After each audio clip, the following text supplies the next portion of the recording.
Camera difficult, that's one of the first things you learn about YouTube, camera difficulties, it always goes wrong.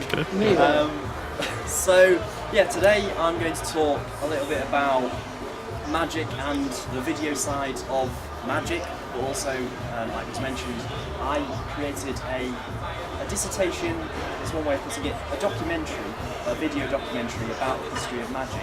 So this was part of something called an EPQ. So it's an A-level, but it's an extended project qualification, very fancy name. Essentially what it means is you choose a topic of interest and then you explore that topic in whichever way you want. So some people do long essays if that's what they want to do, if it's a very academic thing. You know, people studying medicine will do something on medicine and they'll write an essay about it. And people doing art will create a painting. And I thought, well, my biggest interest, as I think most people here, their biggest interest is magic. I do magic, I do bookings and so on. So I thought, well, if I want to do magic, magic's an incredibly visual art form, so why not make a video? So that's exactly what I did. I created a 30-minute documentary about the history of magic, and 30 minutes doesn't sound like a lot, but as soon as you sit down and plan out 30 minutes of content, you suddenly realise that's a lot of work. So it took me from September last year just to March this year to research and put this together. A lot of work went into it and a lot of discussion with lots of people from Manchester, which is where I'm from, went into this project. And yeah, so I put this together and I put it out there, and the actual final result was an A-star that I got in this. So all those months paid off, thank God. So yeah, this video thing. So why a video? Because putting together a video like that is actually difficult. You know, the editing and the filming that goes into that is really difficult. So this whole video thing started long before magic for me, because I was interested in filmmaking before I was interested in magic. The magic came later on. I got sort of interested in magic when I was about 12 years old. A little kids magic set. That was what really sort of started me in magic. But when I was 7, many years before that, I got a video camera for Christmas. My parents had spent a lot of money on a video camera, and it was one of the old ones where, I say old ones, and I'm 17, so it was one of the brand new ones where you put a disc into the camera and it filmed onto that. So yeah, it was this clunky old camera, but it was a lot of money. And I used that camera from the age of about 7 till the age of about 14. By the end, this camera was sort of falling apart, but it could still record. And it was that really got me interested in making videos. So when I started out, I was originally making comedy sketches with my older brother. Terrible content, but that sort of first experimentation of pointing a camera at things and trying to be entertaining was what led me to later on think, well, how about I use magic and this video thing I've been doing for a while and I put them together. So the magic, as I say, came later on, and I got sort of interested in that quite gradually, but eventually sort of put one and one together and made two. So yeah, I will at some point probably show you some magic. Just going to check my script, ever the professional, got to know what I'm saying. So yeah, magic and video making. To start with, I was making videos not for an audience, I was making them just on this camera like I said, but no one was watching them. It was just for me to watch back and sort of look at myself and go, oh, that's brilliant, you know. But eventually I said, well, I want someone to see this. And so the first place that I saw was YouTube. YouTube is currently overtaking television, actually. I think it's just overtaking television in terms of numbers, and in terms of sort of footage produced, more stuff is uploaded onto YouTube in 1 hour than has ever been made on television since television existed. So that's quite a staggering fact, and every second sort of thousands and thousands of hours is put on YouTube. So it's a very big place, and it's a very big place to get lost in. And something that I sort of struggled with was, well, how do I get seen? You know, I wanted someone to see the videos I was making, but how do I get seen? And to be honest, I'm still not really seen. My channel has less than 1,000 subscribers, which in the world of YouTube is, you know, tiny, microscopic channel.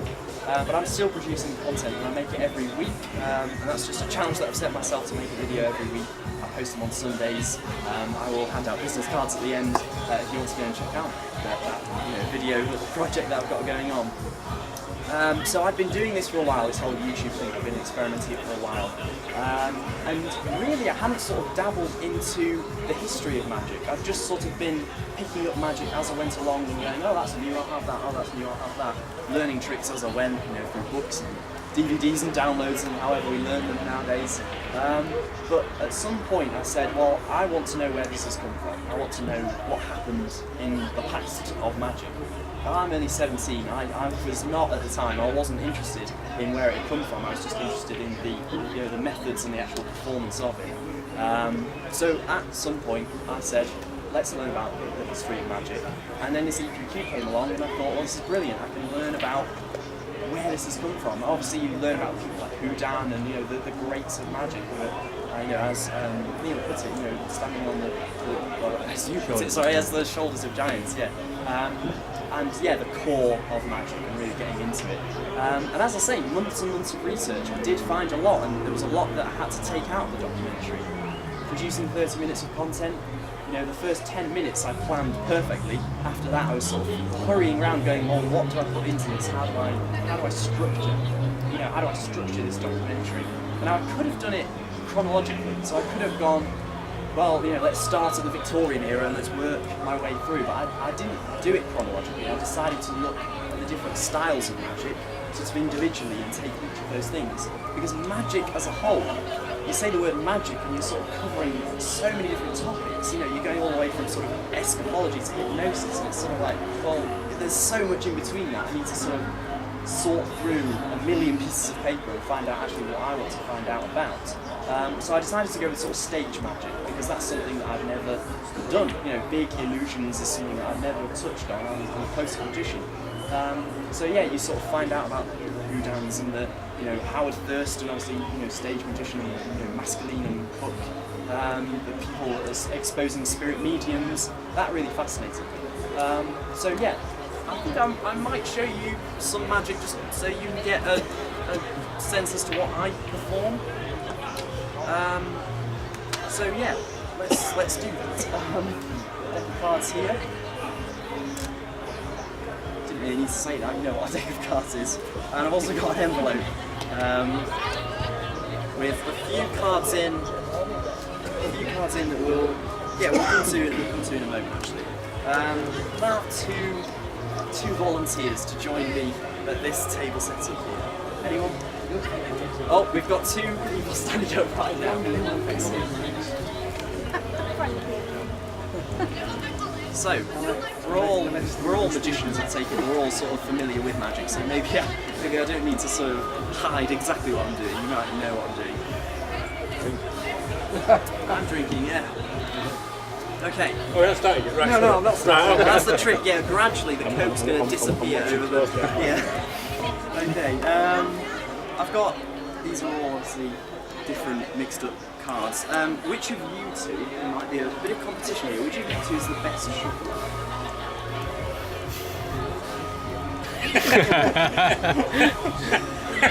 Okay. I'm going to drop one now.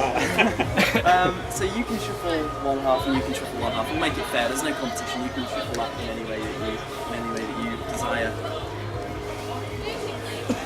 I'm going to be sort of marking you out of 10, I think, actually. Oh, we've got a bit of fiery shuffling. Can you top that? Can you top that? Yeah. Okay, that's brilliant. Now, I want you to... that's showing off, that. I want you to make sure that you've handled all of the cards. So we are actually going to swap. I'm actually going to make sure you... One shuffling, Steve. One shuffling.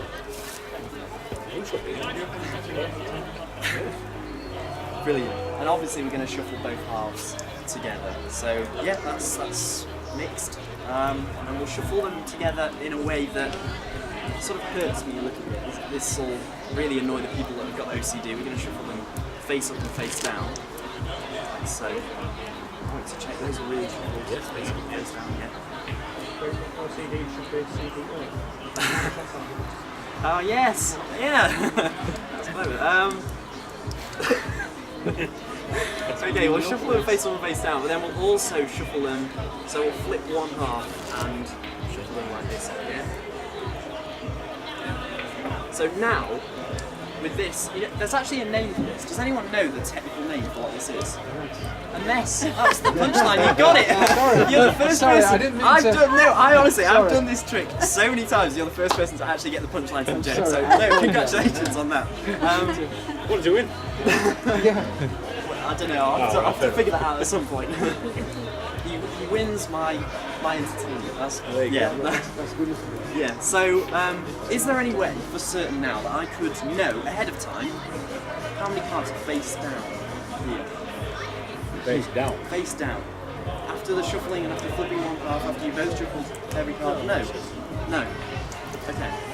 Glad you said that. Because here I've got a card.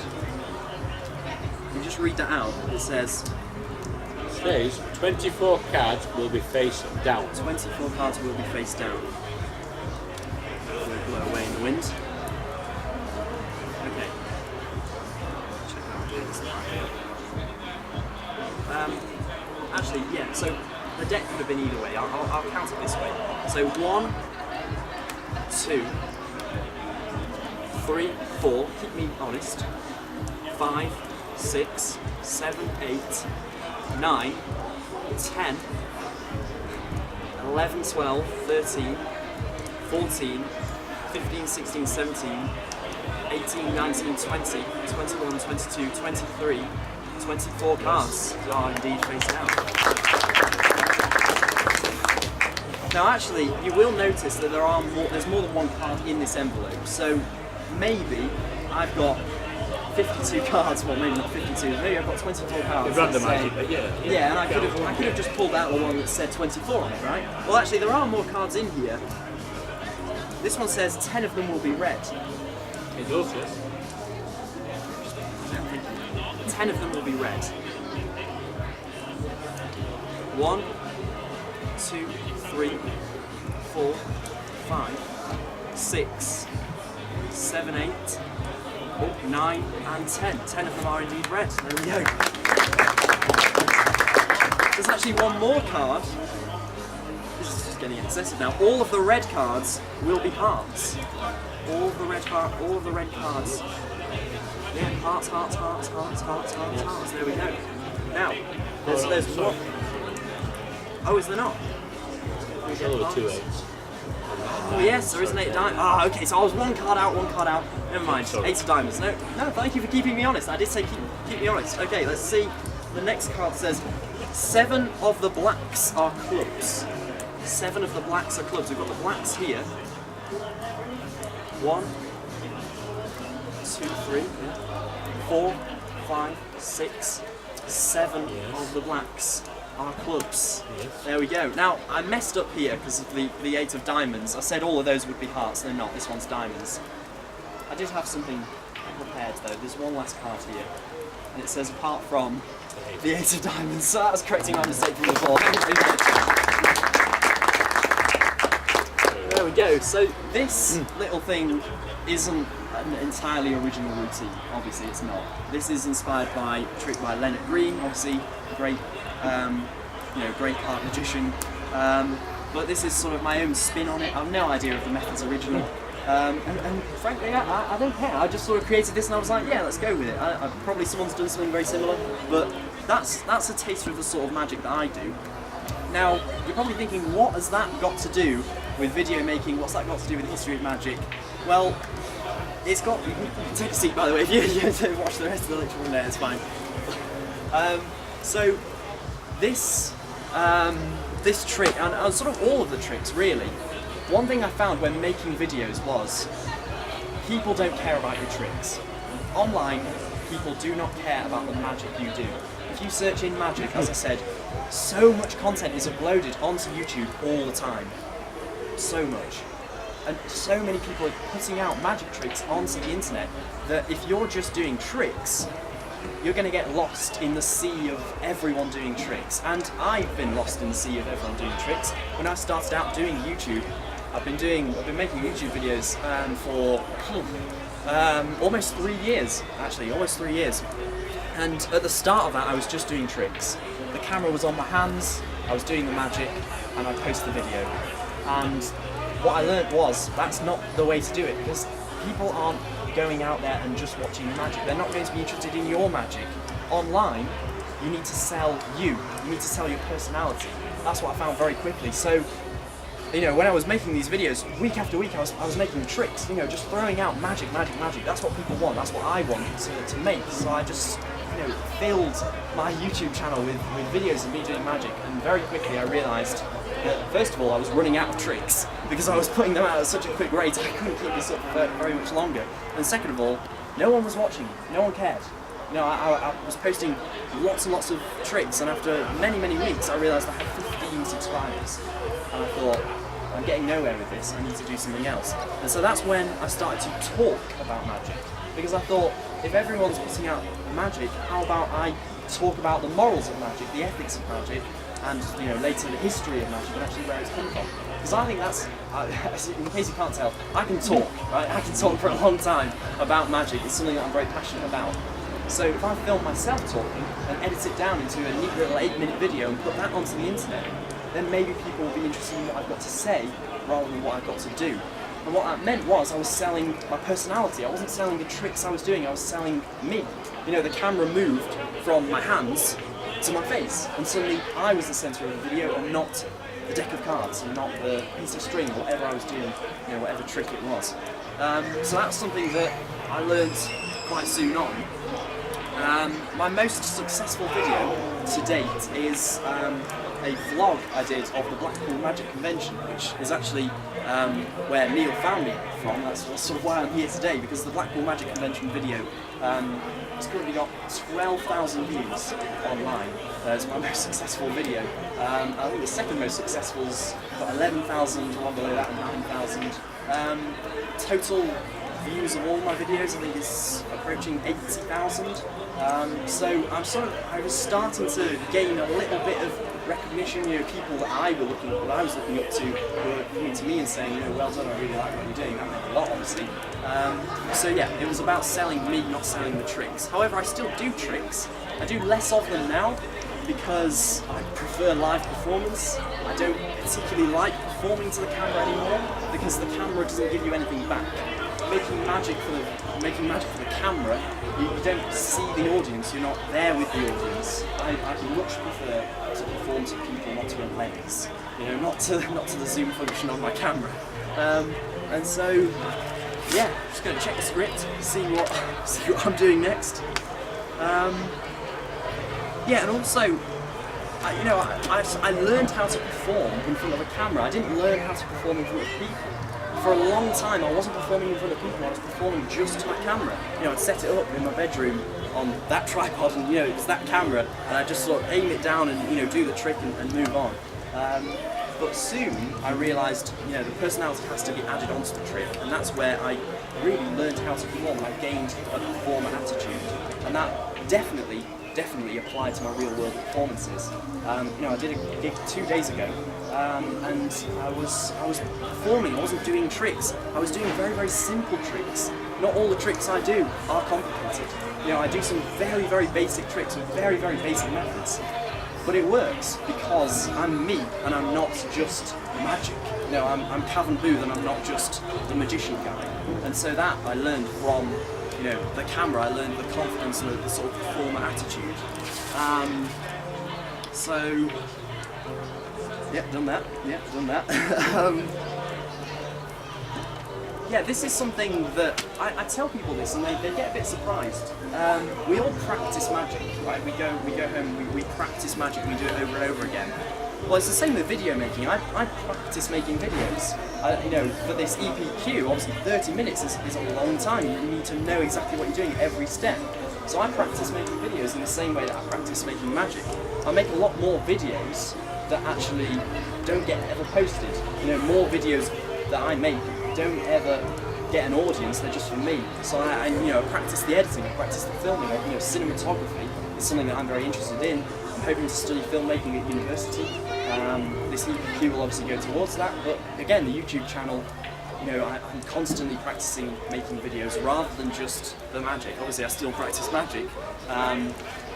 So yeah, so the actual filmmaking for the documentary.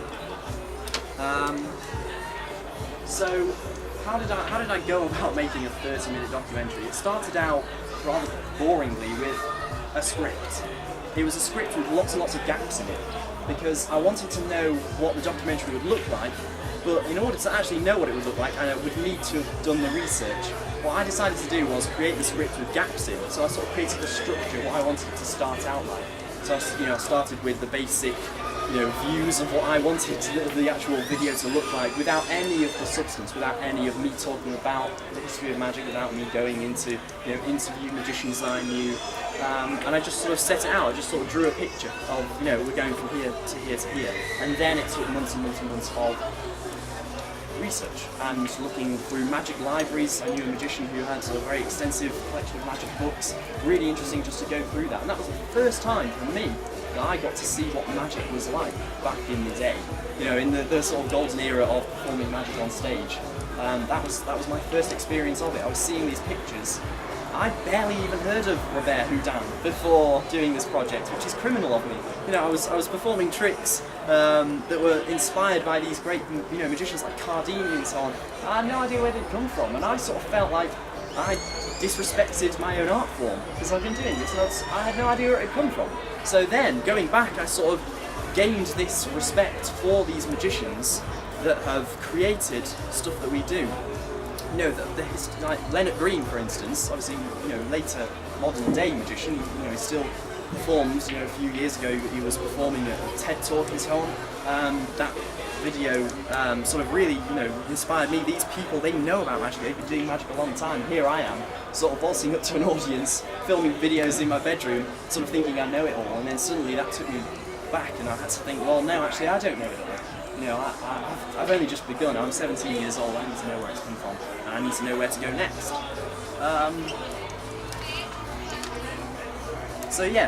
What's my advice for making videos? My advice is, well, there's quite a lot of elements that go into it. My first tip, I've sort of put under one bullet point here, is lighting, sound, and camera angle. If you're going to make a video, those three things alone, if you get them right, will improve the video massively. Lighting is a complicated thing. You can study lighting for years and still not fully understand it. If you're going to make a video of a magic trick, it needs to be well lit. Magic is a visual art. You can't see what's going on. There's no point in being there. So lighting, very, very basically, is one light here, one light here, a light from the back that I think you call a hair light. Fills in the image, makes it look a lot better. Sound is so important. Although magic is visual, the sound really enhances the trick. So I bought a directional microphone just to pick up a riffle of a deck of cards, because I think that adds to the experience. People wearing headphones watching a video, if they hear the satisfying sort of noises of a deck of cards, that's going to add to their experience of the video. And finally, camera angle. Camera angle is, for magic, is the most important thing. I will spend, if I'm filming one trick, I will spend a good 15 minutes getting the camera angle correct. Because a lot of magic tricks are angle sensitive. You see it from one angle and the trick's completely ruined, you flash the method. If you see it from one perfect angle, the illusion is perfect. So yeah, using the camera angle to your advantage is something I'd say really really improves the trick. The next bullet point here I've put on my little tips. I'm sort of pretending I'm a professional at making videos. I'm not. These are just things that I think are important. Music and editing. Background music is incredibly important. There are loads of websites out there that you can pay to get good music and use in your videos, copyright free and so on. Copyright's a nightmare, I won't even go into that. But editing is a very touchy subject, because camera tricks is something that I'm totally against. I don't think the camera should replace the eyes of the audience. I think the camera should be the eyes of the audience. So the camera shouldn't see things that if you were there you couldn't possibly see. The camera should just be the sort of portal through which the audience is seeing the magic. So yeah, editing to make the magic happen, I think, is morally incorrect, and sort of green screen and everything to make that I don't agree with it. I think that the magic should be happening in real life, but just be seen from the camera. So yeah, editing, a bit of a touchy subject, but just cutting out the necessary bits from the start and the end of the trick, and just concising it down, again, really important. And point number 3 on my little short tips section is watch it back. Watch the magic back. There have been so many times, and I've learnt this the hard way, from posting videos right back when I started YouTube almost 3 years ago. I would do one take of the trick. It would be poorly lit, there would be no editing, there would be no music, it would be at the wrong angle, and I think it was fine just because I'd done the trick in real life, it was filmed on my phone, whatever, and I thought that was it, and then I just posted it online. Such a mistake. I mean, if you go through Instagram and you go on like hashtag magic or something, there's so many people posting magic tricks, and it's painful to watch, some of it is, because they're not watching it back. You watch it and you know how it's done. Okay, fair enough, maybe you still know how it was done if it was filmed correctly, but there should still be, you know, the techniques and everything, the methods should still be there, even if it's on a video. So yeah, watch the magic back. And multiple takes, again, this sort of links in with the watching it back. Just do it loads and loads and loads and loads, because you want this to be perfect. Unlike real life, you know, the trick I just did then, I got one shot at getting it right. There wasn't a multiple take, I had to get it right on the first time. For videos, that's a completely different story. I know, obviously it was being filmed then, but I only had one chance. And with videos, you've got as many chances as you want to use them. You know, sometimes I'll do 50 takes of a trick. Each take might be perfect, but so long as, you know, I'm doing it repeatedly, then I can watch them all back and pick the best one. That's so important. Yeah, finally, again, I'm not an expert on building an audience online, but for YouTube, I don't really know much about Instagram or, you know, the other social medias, but for YouTube itself, the title is so important. You can't just title it "Me Doing a Magic Trick," because no one's going to care. No one's going to click on your video. If you want people to click and watch you perform magic, you're going to need to have an intriguing title, and you're going to need to really grab the audience in. So yeah, the title is important. The first line of the YouTube description for anyone that wants to post a YouTube video, really important. And in a way, making videos online is like a street show. So I've done busking very minimally, but I have done it. And building an audience is so difficult. People aren't going to walk up to you in a busking circle and watch your magic, even if it claims to be the best magic street show out there. People just simply aren't going to watch. It's the same with YouTube. Even if the trick itself is brilliant, no one's going to click on it if it's not intriguing enough and the title isn't, you know, captivating. So yeah, making videos online is like a street show. The audience come to you, you don't go to the audience. At a magic gig, you walk up to the table, you introduce yourself and you perform magic. Online, that's not the case. You need to, so you need to be different and stand out. Oh, the hook. It's called, yes, it is. Yeah, the hook. So, yeah, morals of online magic. I won't go too much into this. Again, it's a touchy subject, and in September, Daniel Madison will be here, and he reveals magic online. That's obviously his decision. And Chris Ramsey, a YouTuber with over 1 million people subscribed to him, and, you know, millions of people watching each of his videos, not long ago was revealing magic online, just openly. And some of the tricks weren't his to reveal. Now later, obviously, he apologised for that, and he said, I'm not going to do that anymore. But that was something that he did, and I don't do that, and I never did do that, and it never even crossed my mind to reveal magic. And to be honest, if I had revealed magic, more people would have clicked, because magic is a deceptive art form, so inherently people are going to want to know how it's done, they're going to want to know the workings of it. So if your video, your title is claiming to reveal, you know, the big secret of magic, people are going to watch. But again, that's not the right thing to do, so I don't do it. Again, with camera tricks, we do stuff that you can do in real life. And yeah, so has anyone here heard of a magician called Jabrizi? Yes. Yes. So Jabrizi was a magician who's been on Penn and Teller Fools, and he fooled them with a trick that was, you know, it was good. It was a good trick. Not long after he was on Penn and Teller Fools, a member of the public filmed him filming a street magic video. So he was performing magic to the public, and this video sort of stirred the online magic community a bit, because it showed him telling his audience exactly how to react to the magic he was doing. So before the camera was rolling, he was there saying, you know, go crazy, the more reaction the better, you know, wave your arms about, be really amazed. He was telling his audience up front how to react to the magic. Again, I don't think that's the right thing. the audience, if you're performing to an audience on camera, the audience needs to be just as genuine as the audience that are going to be watching the video. My last tip, which is a bit of a weird one, is spending money on cameras if you're serious. Now, my phone is a Samsung phone. It's got a good camera. The audio isn't good, so again, the sound, adds to the trick. The audio isn't good, so I don't use my phone to film videos. I use this, which actually costs 750 quid, which I paid for through Magic. So it's sort of came full circle there. But yeah, I think that spending money on cameras is so important. This video camera here can film in really good quality, which might not be the best if you're making objects float. That's all I'll say on that. But this camera, obviously, I was serious about making videos, so I invested in something that could make them look good. Again, that really adds to it. Weirdly, I made a Blackpool video a few years ago, 2016 actually, and that got 7,000 views at the time. It was my first big video. I gained a lot of subscribers, but then a few years later, when I had a better camera, I gained a lot more subscribers, just because people want to watch better quality videos. That's simply it. So when my videos were in 720p, that's the quality number on YouTube, less people subscribed than when it was in 1080p, which is a much higher resolution. Again, people are picky about the quality of the videos they watch, so that was something that was really important.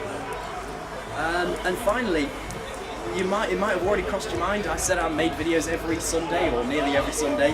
How do I come up with what to do each week? There's a lot of weeks in a year, 52 weeks in a year. How do I come up with something for all that time? I've been doing it a while. I have here 5 ways that I come up with ideas for videos. The first one is obvious. If there's a magic trick that I want to perform on camera, there we go, that's the video. That's very simple. The second one is something that I've been doing on my channel, which is, obviously I don't perform magic that often, and I don't reveal it. I sort of talk about magic in general. One of those things is object reviews. So I take an object, a deck of cards, or something silly like I had an automatic playing card shuffler, a sort of battery-operated automatic playing card shuffler, just these weird novelty items. I find an object like that and I review it in a video, and it makes for a good video. In fact, that video, the automatic playing card shuffler, got 11,000 views. So it's crazy what people want to watch. I don't know why it got that many views, but it did. So yeah, I take the object, I think about how can I explore it, how can I make the video entertaining. If it's just me sitting there putting cards in an automatic playing card shuffler and shuffling them, that's not going to make for very riveting content, so you need to sort of make it funny, you need to make it entertaining, that's what I do. So yeah, third tip is what I'm thinking about and current magic issues. So again, the Jabrizi thing, obviously not very good, training your audience how to react. Well, that made good content for me, because I can talk about that. I can talk about why that's right, why that's wrong, the sort of morals of it, and the ups and downs of online magic like that. Jabrizi obviously sort of got caught out like that. There's a lot of people doing very good things online. Unfortunately, talking about the good people online doesn't make for as interesting content as talking about the people that are doing it slightly wrong. And yeah, ideas from the viewer as well. So some people will submit questions to me to answer, and that always gives me ideas. So currently, at the time of recording, I've got 700. At the time of recording, I'm saying time of recording. At the time that's recording, right now, I've got 780 subscribers. Again, not many. It's under 1,000. But you'd be surprised at the people that send in stuff to me that they want me to talk about. So that gives me great ideas for stuff online. And yeah, finally, doing interesting things. The Blackpool video got a lot of views. If you go somewhere interesting and you get other people to do magic, that really brings in views. So I had Richard Turner make a small appearance in my Blackpool video. He's obviously a blind cards mechanic, and he obviously was in the thumbnail, the picture advertising my video. So yeah, people clicked on that and wanted to see Richard Turner do his thing. So yeah, that's just a very, very quick sort of rundown of what I do and what I've been doing for the past 3 years. And yeah, any questions about that? Anything that I've said that's confused you at all? Well, a magical one and a technical one. Yes. The technical one first. I do go on YouTube. I don't subscribe to any. I just find channels and watch this one. So there are these. You mentioned hits. And you mentioned subscribers. When you get hit, do you know if it's the same person who hits the various videos, or is that just somebody who just records that somebody's just watched it? Do you see a pattern? Yeah, so good question. So the actual views themselves, I don't know who they are or what they are. It could be the same person several times. So if they have an account on YouTube, then if they watch the video multiple times, it will still only come up as them watching it once. But if they're watching it on separate accounts, it will come up as separate views. So that will build up. So the view count themselves, it isn't perfect, it isn't sort of exactly how many people have watched it, but it gives you a very close estimate as to how many people have watched it. And when people give thumbs up on the video, again, I don't know who they are.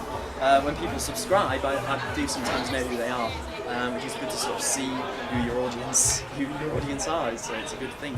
So what's the other question? The other one, it's two sort of magical ones. One of them is in your fact finding on our history, what if there was one, a statistic or a factual piece of history that just fascinated you particularly, and who is your, going through all of this, the modern ones and those from a bygone era, your favourite magician, if you had to select one?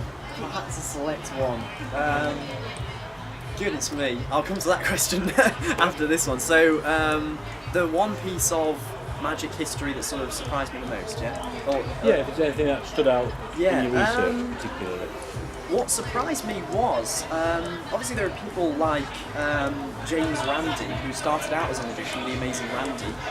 Later on, he became a professional psychic debunker. So he set up the James Randi Foundation, offering $1 million to anyone who could prove they had psychic powers. I thought that was a modern day thing. I thought that the sort of exposing of people who claim to actually have psychic powers, I thought that was modern, and that it was sort of like, just something that he'd come up with. That was a bit of a ridiculous thought. But then I realised that there was a magic duo called Mascalini and Cook, who did an act that was an exact copy of an act that a psychic duo called the Davenport Brothers had performed on stage, and they claimed that they were genuinely, psychic. That was the act that they were doing.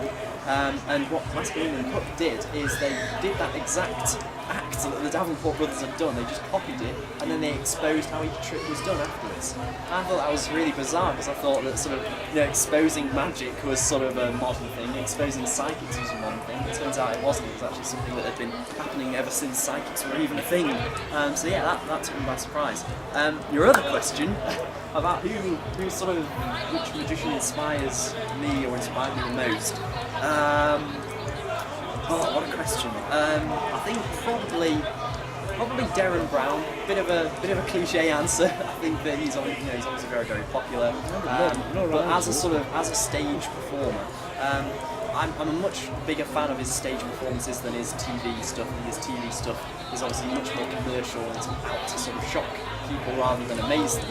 Certainly his later things. But his sort of magic on stage and his hypnosis and his hypnosis abilities, that's sort of something that I don't know anything about, so it still amazes me. So yeah, Derren Brown as a performer, I think he's very charismatic, and he's a showman. That's something that inspires me a lot. Yeah. Hoping to make a living.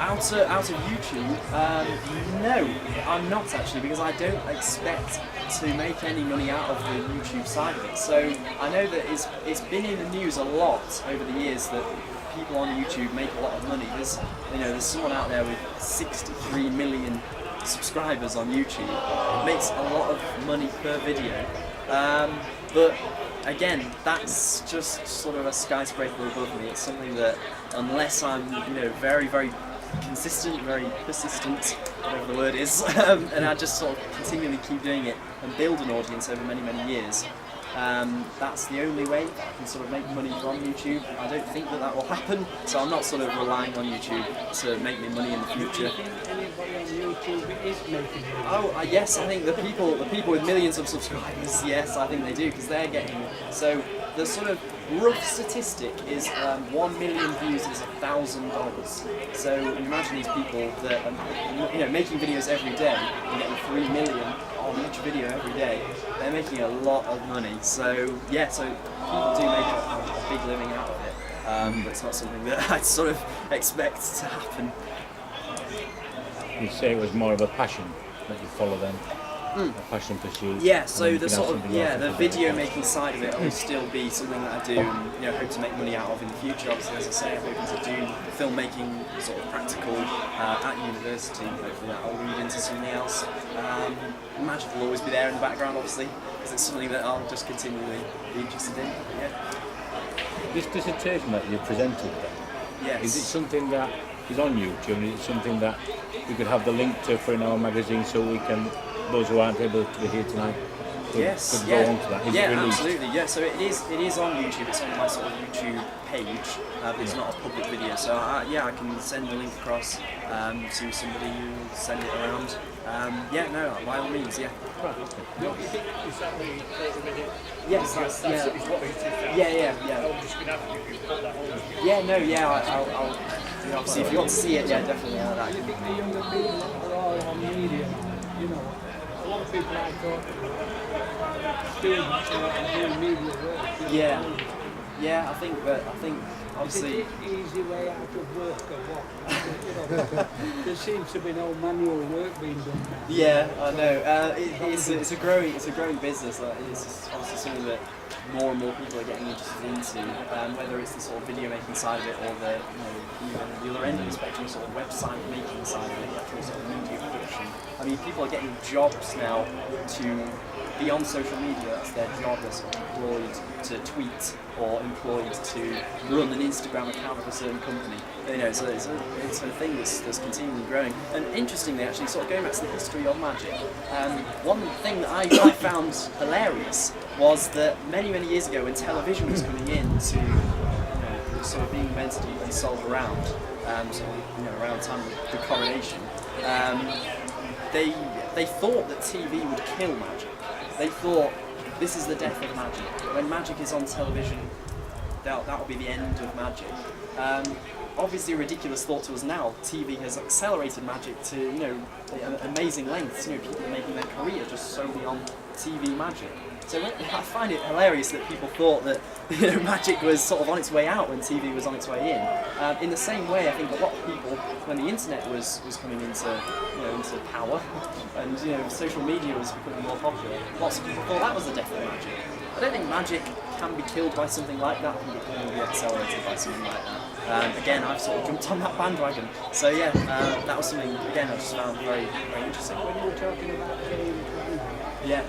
Houdini was doing the same thing. Oh, I know, yeah, the So anti-spiritualist it's not routine, yeah, I know. People were, it was sort of a battle between magicians and psychics throughout the whole of history. No, Masculine and Foot were the first Well, they were the first one. They predated Houdini. Did they? Yeah, but yeah, they The do Egyptian wrote a Empire. book, sort of trying to, get rid of all of that.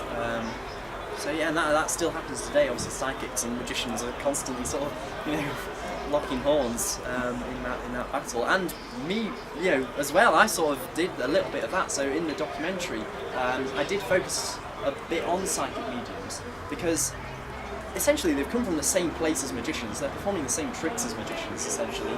Sort of cold reading and the tricks that psychics perform. It's pretty much the same as magicians. It's just the presentation is entirely different.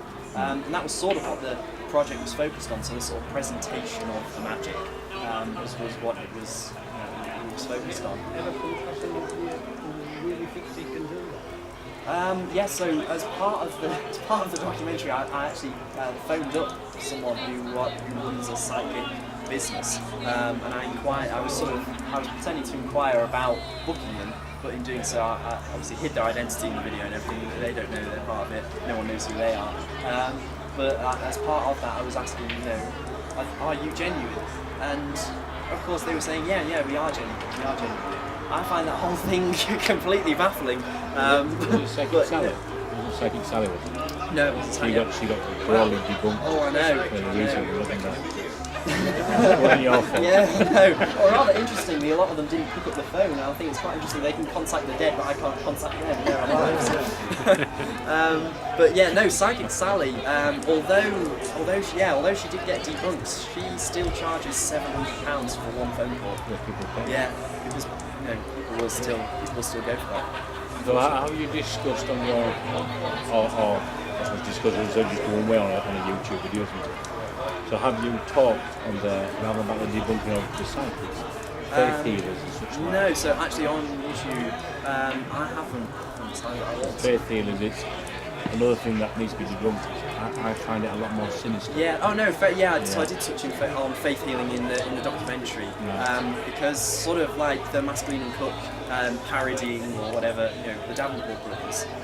Derren Brown did a tour called Miracle, and he did faith healing. He's the first person ever to do faith healing and to be open that he's an atheist and that he's not got powers, and he was just sort of using suggestibility to do faith healing. It's quite interesting because obviously most of the people who were doing faith healing were saying I can really heal you, like people like Peter Popoff, big American, but I think he's gone bankrupt now, but in the 80s he was massive, and he was healing people all over the world. It's just sort of, it's frightening actually, it's frightening. I remember James Randi in one of his magic programs when it was, before it became the debunked side of it. And it was, I think the show was called The Randy Show, I think, or the Amazing Randy or something. And he did he removed somebody's tumour. And he did the guts and psychic surgery, blood stuff. But he did the psychic surgery. Yeah. And he was making the point afterwards that, okay, this person may feel better, but that tumour's still there. That person's still got that illness. I know, and it's wrong. It's cruel, Yeah, but again, that fascinates me. That fascinates me. It's probably something that I'll make a video on in the future, because it's something that's such a huge topic. It's almost too huge. I feel like I can't tackle it in one video. I just got to sort of do lots of videos to try and sort of talk about all the different elements. I think the distinction is that with somebody claiming to be a psychic, if I give them some money, I elect to give them that money to be told a pack of lies and nonsense. Yeah. If I'm being told I'm healed from something, that's the moral line that I think's being crossed. I'd look forward to that one at some point. Yeah, excellent. So any more questions about anything that I've spoken about, video making or history or anything? Did he ever debunk the fact that what he did was false? I don't know. I think I'm not sure if he was ever honest about that.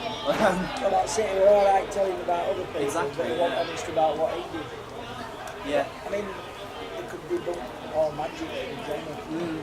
I think it's interesting that they target. We're not seeing that in the hospital. Well, not just in calling tricks. They did it here by calling tricks.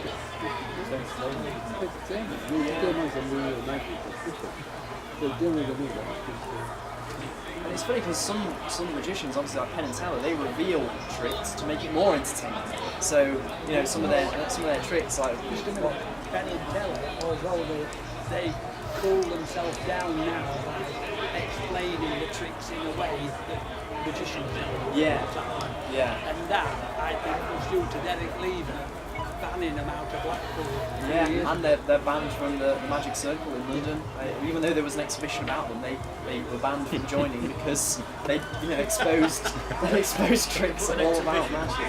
Yeah, they couldn't visit it. That's very hypocritical. Oh yeah, no, they got in trouble. I mean, they were revealing disappearing handkerchief. They had a whole arena do disappearing handkerchief. People hated them because of that. It was like, how dare you ruin tricks like that? I sort of agree with that. I think it is. That didn't make the trick any more entertaining for me. I think when they reveal it and it's better, then by all means. It is a little bit hypocritical though when the Magic Circle brought out an LP revealing magic tricks. Yeah. And it featured Ali Bongo, John Fisher, Burglass, all down the road. And they were all on this, doing their presenting the effect of how it's done. Yeah. It's a bit hypocritical, It is, yeah. Yeah. What's your belief then? Do you think it's possible? Do you think No, I don't. I knew you were going to say that. I'm yet to see any I think the thing about debunking magic that I was saying there, the reason that the big psychics, because these people are saying they're going to contact somebody's dead relative and they'll do it fame on these people. I think that's why they debunked it. Yeah. Big people, big hurts that they're going to talk to their uncle again. Yeah. It's false hope as well. I do think it's wrong to false hope. My favourite Randy video that I saw was when he had a class of students and he gave them each a tailor-made horoscope prediction. Yeah. And they all read it. It's like, wow, this is so perfect. This is just me. And then you got each one of them to stand up and read them out, and they'd all been given the same picture. Yeah. And yet the whole class thought that they got perfectly made. Yeah, and Tailor-made. Darren Brown did something very similar. Yeah. So, yeah, no, I think all of that horoscope thing, I think it's a load of nonsense. But I think the horoscope side of it, it's harmless nonsense. The faith healing, the contacting dead relatives, that's not so harmless. No. Oh, and yeah. I know some people will spend a lot. But yeah, so yeah, I think that's everything that I've got to say. So thank you very much. Yeah, thank you. Well, I hope that you enjoyed that. I found it immensely fascinating. This insight from a young man, clearly gifted and spirited young man, with a keen interest and a passion for magic. And I think that's what's sometimes lacking, is that passion for this moral high ground. It's too easy just to give away the effects. Far too easy. Get the high road. More. Cavan Booth.